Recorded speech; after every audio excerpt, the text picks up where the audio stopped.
Bonjour, bienvenue à ce nouveau numéro de notre nouvelle émission Réussir est possible. J'espère que vous avez passé une bonne semaine. Décembre est en train de finir. La nouvelle année va commencer. C'est le moment où les gens commencent à avoir énormément de projets, énormément d'idées. Ce que je voudrais partager avec vous aujourd'hui, c'est comment est-ce que vous arrangez pour que vos idées deviennent une réalité ou un début de réalité.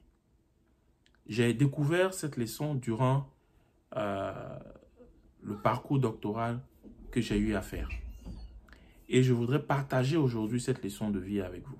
Comment s'arranger pour que lorsque vous avez une idée, elle puisse devenir une réalité. Décembre en train de finir, les gens vont commencer à penser à de nouvelles idées pour 2021. Et très souvent, on se rend compte que lorsque décembre arrive, les idées qu'on avait à janvier, la plupart de ces idées, quasiment aucune, ne s'est réalisée. Et on se demande souvent pourquoi. Laissez-moi vous dire ceci. La valeur d'une idée ne se trouve pas dans la qualité de l'idée. La valeur d'une idée se trouve dans son exécution. La valeur d'une idée se trouve dans sa mise en œuvre. La valeur d'une idée se trouve dans sa réalité. Une autre chose qu'il faut comprendre, c'est que lorsque vous avez une idée, votre plus grand ennemi, ce n'est pas l'argent. Votre plus grand obstacle, ce n'est pas le réseau, ce n'est pas la famille, ce n'est pas votre intelligence, ce n'est pas qui vous connaissez, ce n'est pas où vous vous trouvez, ce n'est pas d'où vous venez, ce n'est pas comment vous vous appelez. Quand vous avez une idée, votre plus grand ennemi, votre plus grand obstacle s'appelle le temps. Oui, le temps. Vous avez bien compris. Beaucoup d'entre nous ont grandi avec l'idée que « oh, ça va se faire avec le temps. Oh, ça va venir avec le temps. » C'est faux. Plus du temps passe sans que l'idée ne commence à être mise en œuvre, et moins vous avez des chances de voir cette idée se réaliser un jour. Plus le temps passe sans que vous ne fassiez rien sur votre idée, plus cette idée a des chances de mourir. Et c'est comme ça que la plupart des gens voient leur idée mourir ou leurs idées mourir. Ils ont une idée, mais ils ne font rien concernant cette idée. Ils continuent de penser, de penser, de penser, de penser sans rien mettre de concret sur la table, sans rien mettre de concret dans leur réalité. L'idée va mourir. Alors, des gens disent oui, mais quand tu as une idée, il faut quand même que ce soit une belle idée, il faut qu'elle soit bien organisée, bien arrangée, bien réfléchie. Je vous réponds la chose suivante. On ne lave pas un bébé qui n'est pas encore né. On ne lave pas un bébé qui n'est pas encore né. Pour laver un bébé, il faut d'abord qu'il naisse. Pour embellir votre idée, pour en faire l'idée la plus parfaite du monde, faites-en d'abord une réalité. Faites naître l'idée. Quand l'idée est née, on peut ensuite arranger ici et là. Mais si l'idée ne naît pas, elle ne vaut rien. Et plus le temps passe sans que vous ne fassiez quelque chose concernant votre idée, plus il y a des chances que cette idée-là ne naisse jamais.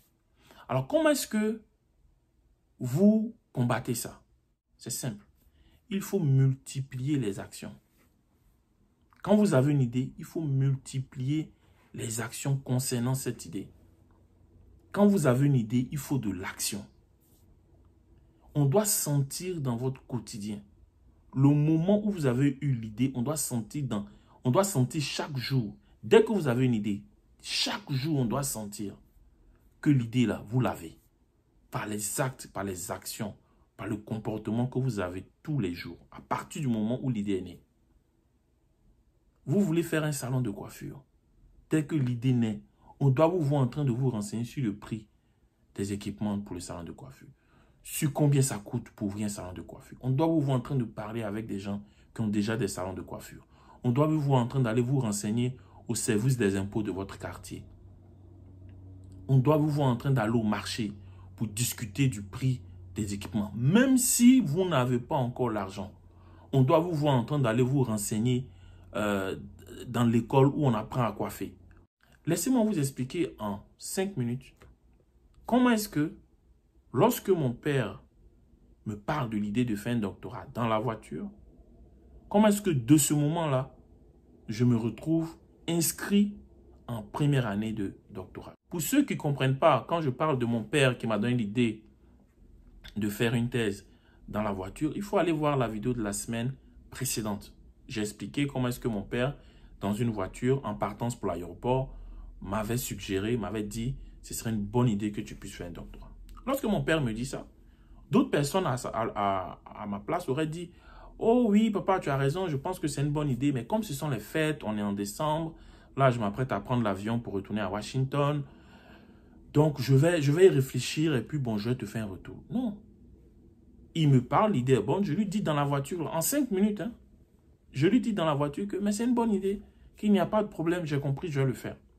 Dès que j'arrive à l'aéroport, c'est-à-dire quand il me parle de ça, de là à l'aéroport, peut-être c'est 45 minutes de temps qui s'écoule. Dès que j'arrive à l'aéroport, quand je finis quand je finis toutes les procédures administratives et que je me retrouve dans la salle avant de prendre mon avion, j'ouvre mon ordinateur, je commence à taper sur Google comment faire un doctorat. Tout de suite, action. Je viens d'avoir l'idée il y a 45 minutes. Première action, comment faire un doctorat. Deuxième action, je récupère des fichiers sur Internet parce que je sais que dans l'avion, je n'aurai pas la chance d'avoir accès à Internet. Je récupère des fichiers, je les enregistre sur mon ordinateur parce que je vais commencer à les lire. Une autre action. Il faut multiplier les actions quand vous avez une idée. C'est comme ça que petit à petit, vous forcez l'idée à naître. Je me retrouve dans l'avion, je suis en partance pour la Belgique et de Belgique, je dois venir à Washington. Dans l'avion, pendant 2-3 heures, je prends le temps de lire. L'avion, le vol dure 6 heures, je prends 2-3 heures, je prends le temps de lire pour voir de quoi il s'agit, comment est-ce que ça marche, qu'est-ce que ça veut dire. J'essaie de comprendre l'idée que j'ai. Je me retrouve à Bruxelles, j'ai déjà fait 2 heures de lecture. Ensuite, je continue encore de télécharger d'autres documents. Je lis dans le vol de Bruxelles à Washington. Quand j'arrive à la maison, le lendemain, je fais asseoir mon épouse, je fais asseoir Edith, je lui dis, écoute, j'ai eu l'idée de vouloir faire un doctorat pour telle ou telle raison. Je voudrais avoir ton point de vue. Qu'est-ce que tu en penses? Est-ce que tu penses que c'est une bonne idée et tout? Une autre action. Vous voyez que au début, c'était mon père seulement qui m'a donné l'idée et donc il savait que je suis intéressé. 2 jours plus tard, j'ai déjà lu des documents sur comment faire un doctorat et j'en parle déjà à ma femme. Elle aussi, elle me dit, ok, c'est une bonne idée, mais voilà les difficultés que tu pourrais rencontrer, voilà un peu les contraintes. Ensemble, on commence à réfléchir. D'autres actions, la discussion, comme je disais, il faut se renseigner, il faut prendre l'avis des gens.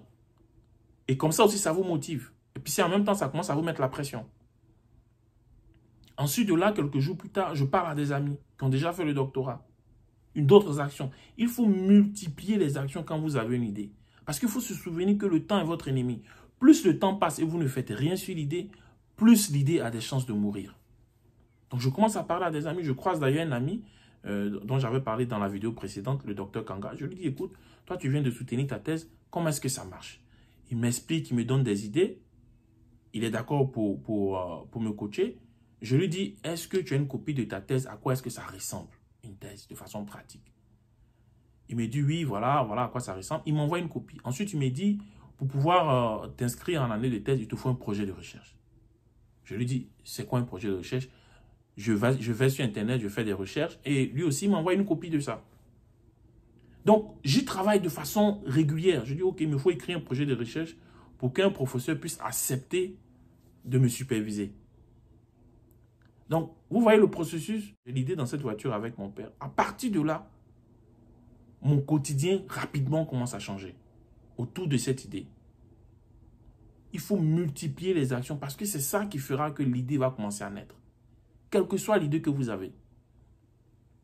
Ensuite, une autre chose que je voudrais dire à ce point-là où j'ai travaillé, j'ai pris les informations, je suis en train de travailler sur un projet de recherche. Un projet de recherche, c'est simplement un document dans lequel tu expliques qu'est-ce que tu vas faire dans la thèse, comment est-ce que tu vas faire la thèse, quels seront les éléments, les données que tu vas utiliser pour pouvoir démontrer ce que tu veux démontrer dans la thèse. C'est ça qu'on appelle un projet de recherche. C'est un document environ de 20 pages, 10 à 20 pages. Et une fois que tu écris tout ça, tu expliques tout ça, c'est ça que tu vas montrer à un professeur d'université et c'est lui ensuite qui va te dire « Ok, je suis d'accord pour te superviser. » Alors, pendant que je suis en train d'écrire le projet de recherche, j'essaie de contacter, de trouver des profs. J'en trouve pas. On est maintenant en septembre 2017. La rentrée prochaine, c'est octobre 2017. J'ai environ un mois. Je suis en train d'écrire le document qui va me permettre d'avoir un professeur. Mais je n'ai pas encore de prof. Je suis sur le point d'aller en mission. Donc je me dis, quand je finis ma mission, de retour de ma mission, je vais m'arrêter à Paris pour chercher un prof. Mais je n'ai pas encore de prof.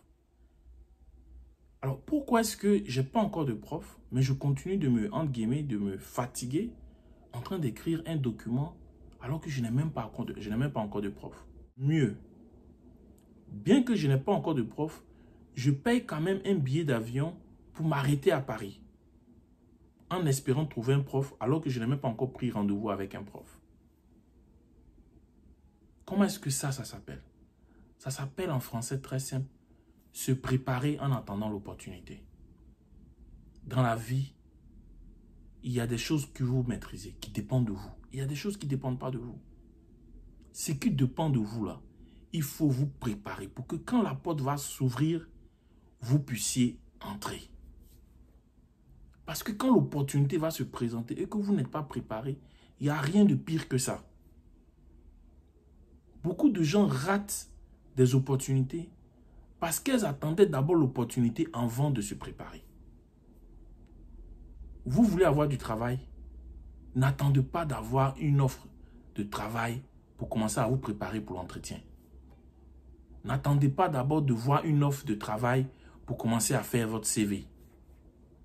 N'attendez pas d'abord d'avoir une offre de travail pour commencer à demander à ceux qui travaillent là comment est-ce qu'on fait un entretien. Préparez-vous de sorte que le jour où la porte du travail va s'ouvrir, vous soyez prêt à y entrer. Préparez-vous toujours de sorte que lorsque l'opportunité va se présenter, vous puissiez la saisir. Préparez-vous toujours de sorte que lorsque la porte va s'ouvrir, vous puissiez entrer. Donc moi, c'est vrai, je n'ai pas encore de prof. Mais je passe des journées, pendant un mois, j'écris le papier, le fameux papier que je dois montrer à un prof pour qu'il accepte de me superviser pour ma thèse. Je fais ça. Ensuite, comme on le dit par la foi, je paye un billet d'avion de mon lieu de mission à Paris. Je me dis, quand je finis ma mission, je vais m'arrêter à Paris. Je vais tout faire pour trouver un prof. Et puis ensuite, le jour de la mission arrive, je pars en mission. 2 semaines après, je suis à la fin de ma mission. Je m'apprête à prendre mon vol le soir pour Paris. Et puis, j'ai un ami dans le pays où je fais la mission qui me dit, écoute, d'ici où est-ce que tu pars? Je dis, non, d'ici, je m'arrête à Paris. Je m'arrête à Paris parce que je veux voir, je suis à la recherche d'un prof parce que je veux commencer mon projet doctoral. J'en parle en fait à deux, trois amis. Et le dernier à qui je parle de ça, je suis sur le point de sortir de son bureau pour me rendre à l'hôtel et puis ensuite prendre mon vol le soir. Il me dit, mais c'est intéressant parce que moi-même, j'ai parlé hier à un vieil ami qui est professeur émérite dans une université et qui peut-être pourrait encadrer ta thèse. Je dis, ok. Il me demande, mais toi, ta thèse à toi, elle est sur quoi? Je dis, ma thèse, elle est sur les questions de croissance économique. Il me dit, mais ça tombe bien, le prof en question, c'est quelqu'un aussi qui s'occupe des questions de croissance économique et tout. Je dis, ah bon? Il me dit, oui. Je dis, ok, alors on fait quoi? Est-ce que tu peux lui envoyer un email? Il dit, oui, je peux lui envoyer un email même maintenant. Donc, on lui envoie un email maintenant. Et puis ensuite, quelques heures plus tard, je retourne à l'hôtel. Mon ami m'envoie un texto pour me dire, le prof est d'accord pour te rencontrer demain. Question. Imaginez un instant que je n'avais pas travaillé sur ce document, que je dois expliquer, que je dois montrer au prof pour lui montrer que je suis sérieux dans mon envie de commencer une thèse. Quand mon ami allait me dire que je connais un ami qui peut t'encadrer, qu'est-ce qui se serait passé? J'aurais gratté ma tête et je lui aurais dit, ah vraiment, ok, envoie-moi son contact, quand j'arrive à Washington, je vais essayer de le contacter. L'opportunité de Paris aurait été ratée. Mais comme je me suis préparé pendant des mois pour écrire ce papier, de 20 pages. Bien que je ne savais pas comment et quand j'allais avoir un prof. Mais comme je me suis préparé, quand l'opportunité se présente avec mon ami, je suis prêt. Effectivement, j'arrive à Paris le lendemain. Je croise le prof à 14 h. Je discute avec le prof. Et tout de suite, le prof me dit que c'est vrai, le papier que tu as écrit est bon et tout. Mais moi, j'ai une autre idée parce que je souhaiterais que l'idée se rapproche un peu des idées des profs de Harvard. Et comme toi, tu as fait Harvard, et donc ça colle, donc on pourrait écrire quelque chose ensemble. Il me dit ensuite, écoute, le problème maintenant qui se pose, c'est qu'il faut que tu me produises un nouveau papier. Parce que l'idée que tu as est bien, mais elle ne me plaît pas. Il faut que tu me produises un nouveau papier qui va dans le sens de ce qu'on vient de discuter pour que tu puisses me l'envoyer. Je lui dis, il n'y a pas de problème. Maintenant, il me dit, voilà le problème qui se pose. C'est que la rentrée, c'est le mois prochain et normalement, dans les 2 semaines, si je dois t'encadrer, il faut que dans 2 semaines, moi, je puisse envoyer ton papier à la direction de l'école doctorale pour leur dire qu'il y a tel étudiant il y a tel monsieur qui est intéressé à commencer une thèse et voilà son projet de recherche. Et le prof me dit ensuite, le problème qui se pose, c'est que pour écrire un projet de recherche, ça prend beaucoup de temps, ça je sais, vous aussi vous êtes très occupé et tout. Donc je ne sais pas si vous aurez le temps pour produire un papier en 10 jours pour me l'envoyer. Souvenez-vous que le papier d'avant m'avait pris plus d'1 mois pour écrire. Alors quelqu'un d'autre aurait dit, ah ok, d'accord, bon, comme c'est comme ça, finalement, on va peut-être reporter ça pour la rentrée prochaine. Et le professeur en fait me disait que, écoutez, si c'est coincé, qu'on ne peut pas le faire maintenant, on peut faire ça pour la rentrée d'après celle qui vient. Donc pour la rentrée 2018 au lieu de la rentrée 2017. J'ai dit au prof, je l'ai regardé droit dans les yeux, je lui ai dit, monsieur, ne vous inquiétez pas, je vais vous envoyer un nouveau papier, un nouveau document dans 10 jours. Alors quand je lui dis ça, je ne sais pas comment je vais m'arranger, je ne sais pas. Mais je me dis et je sais que l'ennemi numéro 1 d'une idée, c'est toujours quoi? Toujours le temps. Donc je ne vais pas donner du temps pour que cette idée-là meure. S'il faut que j'écrive le papier en 10 jours, je vais écrire le papier en 10 jours. Effectivement, je retourne à Washington. 10 jours plus tard, j'envoie le papier au professeur. Et le reste, c'est de l'histoire. 3 semaines plus tard, je suis inscrit à l'université de Paris 1, Sorbonne Panthéon. Alors, 3 choses qu'il faut retenir dans cette vidéo. Première chose, la valeur d'une idée se trouve dans son exécution. Vous pouvez avoir la meilleure idée du monde. Si vous ne mettez pas ça en œuvre, si vous n'exécutez pas ça, l'idée ne vaut rien. Deuxième chose, l'ennemi numéro 1 de l'idée, c'est le temps. Si vous avez une idée et que vous ne faites rien pour concrétiser cette idée-là va mourir. Oubliez l'histoire de « je veux que ce soit la meilleure idée avant de la mettre en œuvre ». On ne lave pas un bébé qui n'est pas encore né. Dernière chose, préparez-vous pour que quand l'opportunité va se présenter, vous puissiez la saisir. Préparez-vous pour que lorsque les portes vont s'ouvrir, vous puissiez entrer. J'espère que vous avez aimé cette vidéo. Restez audacieux. Gardez la foi en vous. Gardez la foi en Dieu. Que Dieu vous bénisse. À la semaine prochaine. Ciao.